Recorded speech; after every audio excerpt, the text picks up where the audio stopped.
Trap number 2, cultural norms. We kind of talked about this earlier when we looked at the different countries and how they view work and rest.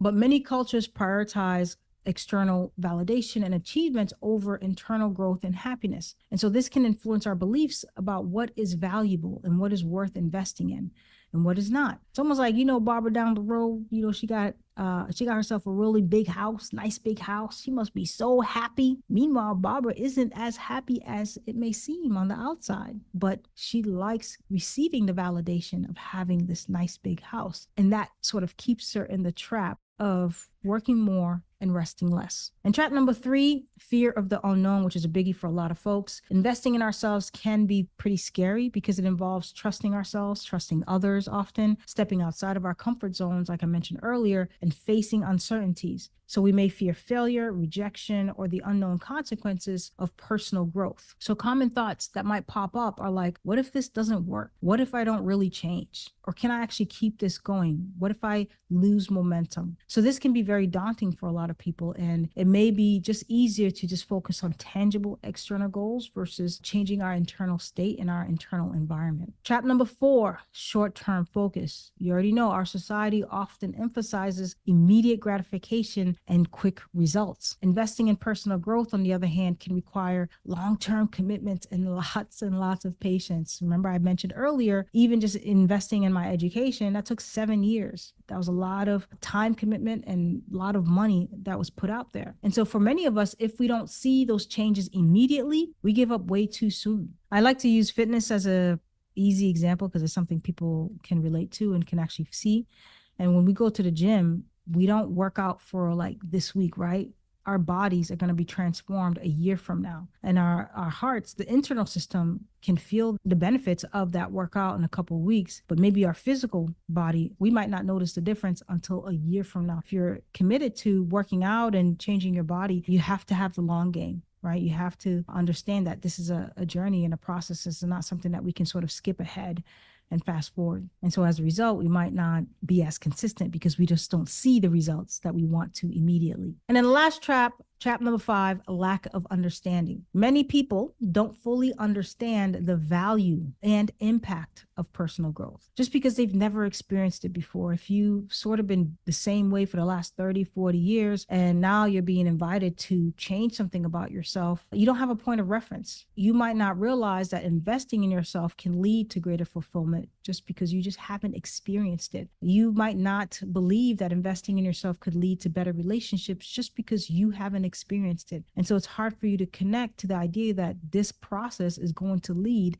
to a meaningful life. That's when I talked about being able to trust yourself and trust the process and trust the journey and commit to the process long enough to see those incremental changes over time. So those are the traps a lot of us can fall into as we begin the journey of investing ourselves, changing our lives, doing the things that we need to do to make our lives better. I'll share a quick story with you about investment and attention. Over the last 4 years, I would say, I faced numerous health challenges, including 2 surgeries, one that left me hormonally imbalanced and the other physically limited. And if you've been following my story, in 2021, the doctors removed a fibroid the size of a baseball. And that really throws your hormones entirely off track. And I remember being very moody, my sleeping was off, my eating was off. And during that time frame, that whole ordeal with this fibroid situation, I gained a lot of weight. I gained about 30 pounds. Then earlier this year, I had shoulder surgery from an old unattended injury that limited my mobility.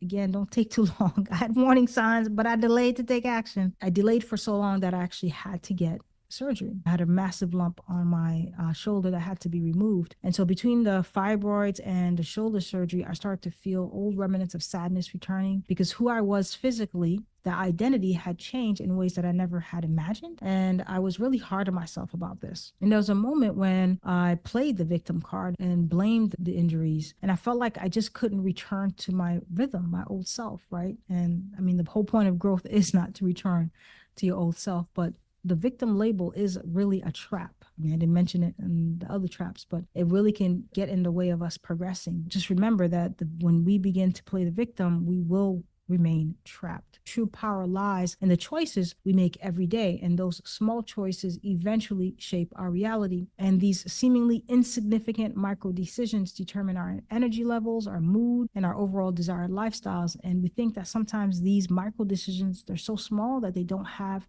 an impact because, again, the immediate gratification, we're always looking for the home run. And that's not where it comes from. It comes from those little tiny decisions that we make throughout the day, throughout the week, throughout the month, and so forth. So overall, the last several years for me has been a journey of just shedding and outgrowing. And I poured a lot of energy into my spiritual growth, and I realized it was time to expand my focus. My body, your body, is like a garden that needs tending. If we want to blossom and thrive truly, we have to tend to that internal environment. Realizing my limitations and areas of improvement, I knew I needed a major reset. I needed something that would require my full attention and committed investment to address my weaknesses and push myself beyond my comfort zone. So I decided to join a weight loss boot camp in Thailand. I'm someone who typically likes to go in. Some people take baby steps, find what pace works for you. But this was no ordinary fitness retreat. It was intense. It challenged me physically, helped me to refocus on not just physical wellness, but mental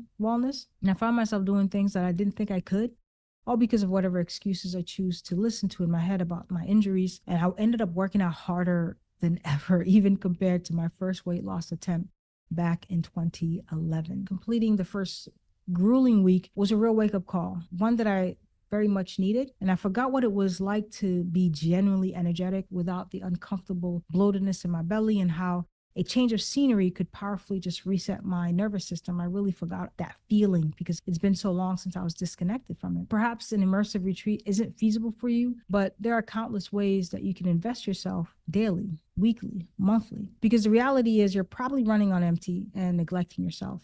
And I tend to say that rest is not a reward that you earn after working hard. Rest is a requirement. It's like mandatory, that it is a part of your life. If you're running on empty, you might have low energy, foggy thinking, and a weakened immune system, especially if you find yourself getting sick often. And maybe that's become your daily existence, right? And you're sort of stuck in that cycle. It's no wonder we experience burnout or disconnection from our own lives. This is precisely why we must cultivate, again, an internal environment that fosters thriving, not just surviving. Let's see how you can put attention and investment to work. Remember, you can't have one without the other. And here's what I mean. Maybe you've invested financially into something, but haven't given it your full attention. Perhaps there's something that has your attention, but you haven't invested enough time, energy, whatever it is, to be consistent so it doesn't stick and you find yourself failing to embody that thing. One of the biggest things I feel like would be helpful for a lot of us is just working with our nervous system, getting it out of the fight, flight, freeze kind of zone that we tend to find ourselves trapped in. So committing to some sort of mindfulness practice will help reset your nervous system. And it doesn't have to be meditating, y'all.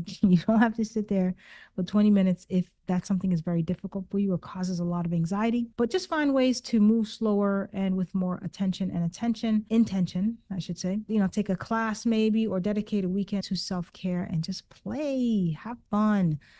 We're often way too serious. Life is not meant to be this serious. But whatever it may be, the key thing is putting yourself in an environment that fosters potent self-discoveries and maybe a 360 reset away from the distractions and routines that keep you on autopilot. And again, whatever it is, it has to be a regular focus to disrupt negative patterns. This is really about fully giving the attention and investment needed to make change actually last in your life. And when you do that, it starts to sink in slowly but surely. It becomes a reminder that change is not only possible, but within your reach when you fully commit. Things may not be different for you because maybe, just maybe, the effort is a bit half-hearted. That is something I can definitely relate to. So are you truly ready to invest in yourself? Here is your call to action. What is one thing that you can invest in so you can shift your attention and move the needle in your life? Again, remember, seemingly small decisions can create a ripple effect. That's what it does over time. So no matter how small you think a shift might be, think of the process